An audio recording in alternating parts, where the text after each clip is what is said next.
In this lesson, you'll learn about propellers, their function and operation. Although we will, of necessity, very occasionally make mention of the aerodynamics of propellers, it is important you be aware that this is not a lesson on the aerodynamics of propellers. Propeller aerodynamics are dealt with in the subject Principles of Flight. The purpose of a propeller is to provide thrust to drive the aircraft forwards through the air.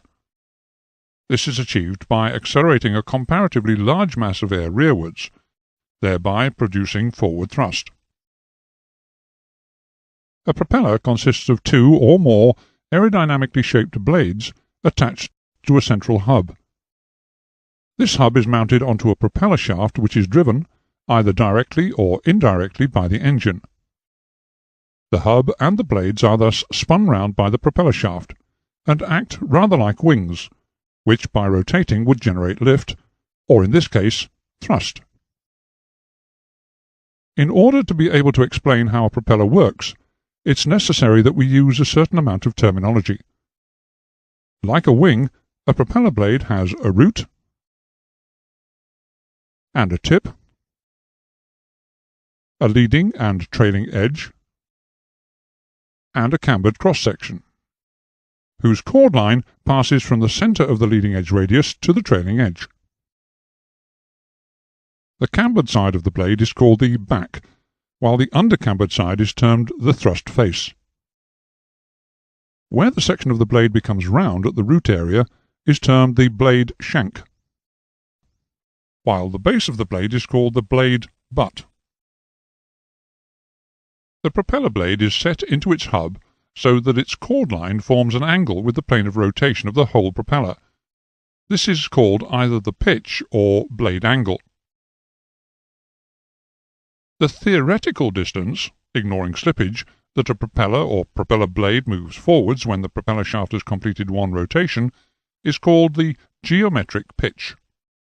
All propellers, however, lose a certain amount of efficiency due to aerodynamic and compressibility losses. As a result, the geometric pitch can never be achieved. The actual distance that the propeller moves forward during one revolution is called the effective pitch. The efficiency loss, that is, the difference between geometric pitch and effective pitch, is known as slip. The efficiency achieved will usually be in the range of 80 to 90%, and can be found by using this formula.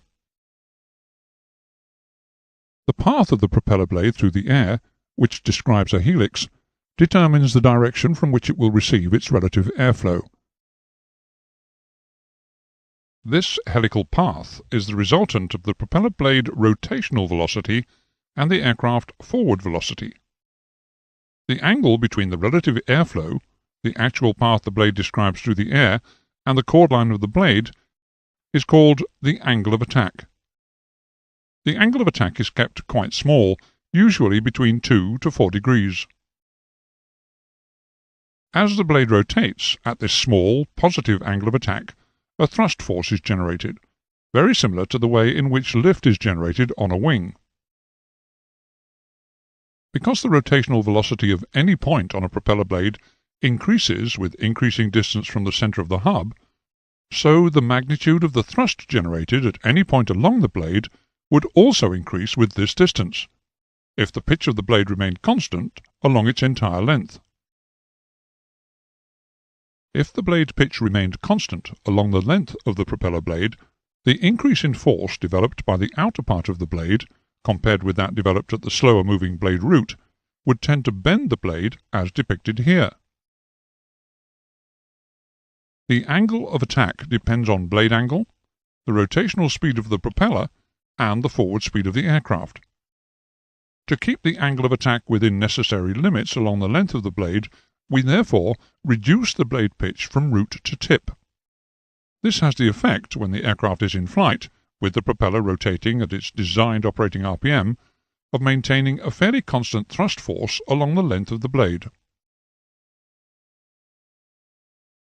We've just seen that a propeller receives its relative airflow from a direction which is governed by the aircraft's true airspeed in the direction of flight, and its own rotational velocity in the plane of rotation. The operating angle of attack will be the angle between the relative airflow and the chord line of the propeller blade.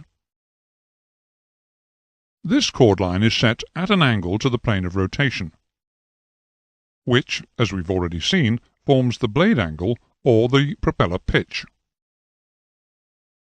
From this animation, it can be seen that an increase in true airspeed will reduce the angle of attack,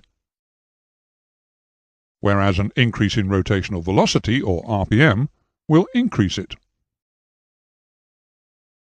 At high true airspeed and low propeller RPM, for instance with the aircraft in a power-off dive, it's possible to reduce the angle of attack to 0.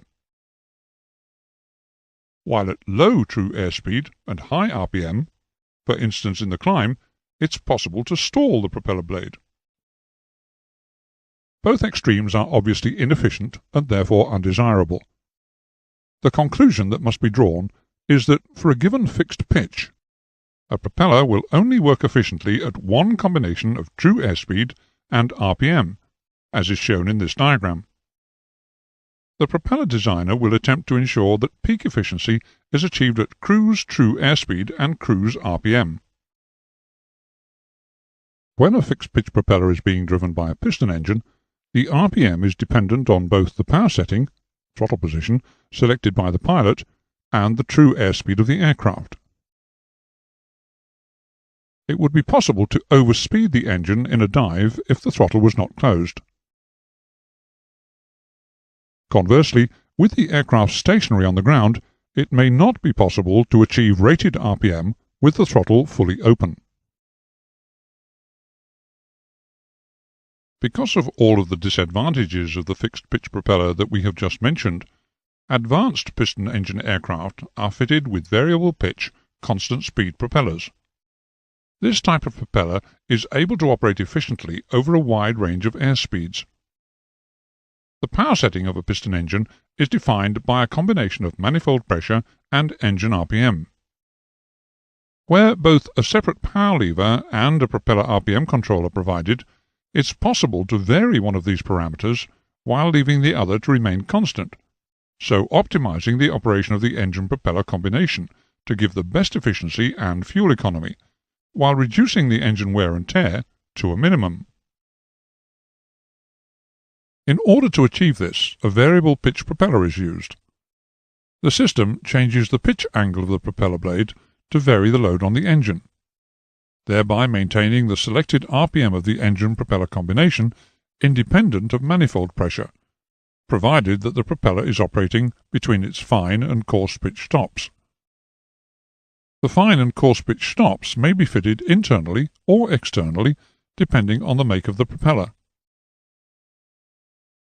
Once an RPM has been selected, a control unit, either a constant speed unit or propeller control unit, will automatically vary the propeller blade pitch angle, and therefore its angle of attack to the prevailing relative airflow, in order to maintain the selected RPM despite variations in airspeed and manifold pressure. Variable pitch propellers may also have a reverse pitch and/or feathering function, the advantages of which will be discussed later in this lesson. This animation shows that under normal propeller control conditions, it's possible to provide a range of propeller pitch angles ranging from max course, cruise, all the way through to reverse pitch. The alpha, or constant speed range, is used for normal flight. It includes all pitch angles from flight fine through to max course, while the beta, or ground range, includes pitch angles between flight fine and maximum reverse. The feather position is not included in either range, and is used for emergency conditions only. In the event of engine failure, the propeller blades will be moved directly to this position to prevent windmilling.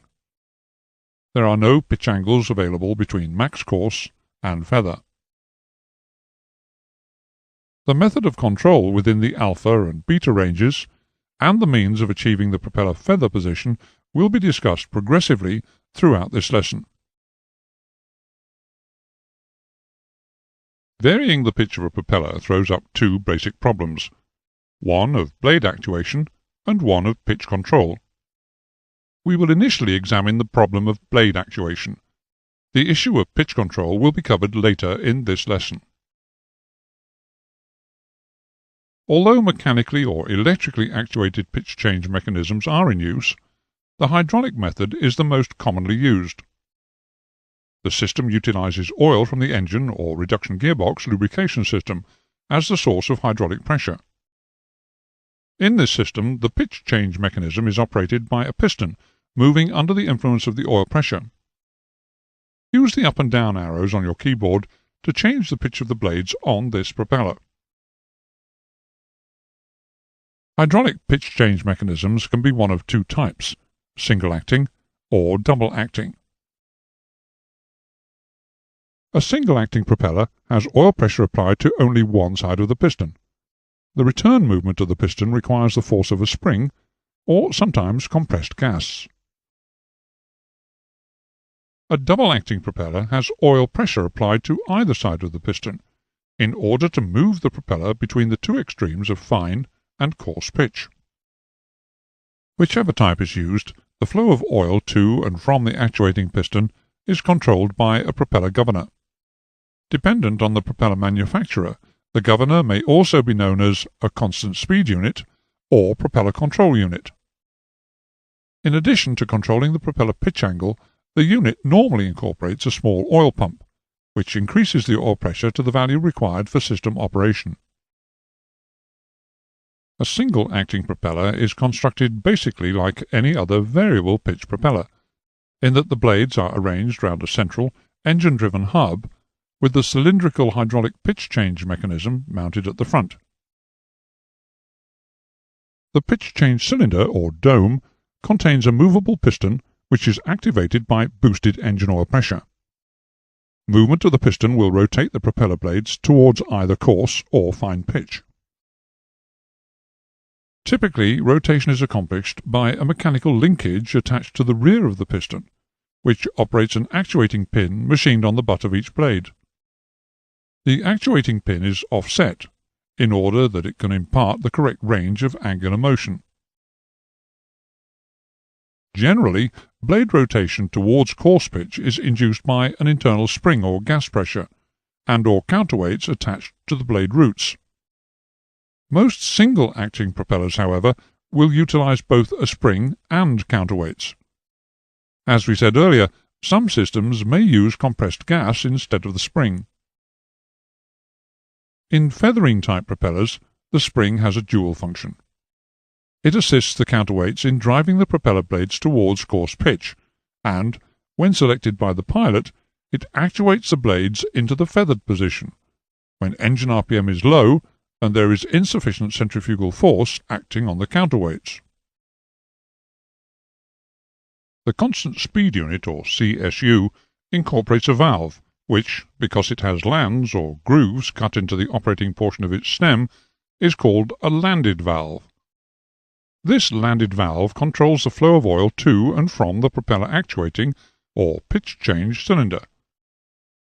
A speeder spring, acting above the valve, tends to force the valve downwards, while a set of flyweights, driven by the engine, oppose the spring and act to lift the valve. An input from the pilot's RPM lever, or propeller condition lever, will adjust the setting of the speeder spring, selecting the RPM, which the CSU then automatically maintains. In order that it can respond to the various demands made by the pilot regarding the propeller RPM, the constant speed unit controls the oil flow to the pitch change cylinder in three ways. If the propeller is underspeeding, then the flyweights will be leaning inwards because of the reduced centrifugal force, allowing the speeder spring to push the landed valve downwards. This will allow the unit to supply oil to fine off the pitch of the propeller, causing an RPM increase. If the RPM is as required, in other words the propeller is on speed, then a hydraulic lock is formed in the system, maintaining the blade pitch constant. If the propeller is overspeeding, Then the flyweights will be forced outwards by centrifugal force, compressing the speeder spring and allowing the landed valve to move upwards. This will allow oil to drain back into the engine system as the piston is moved under the force of the spring, coarsening the blade pitch, causing an RPM decrease.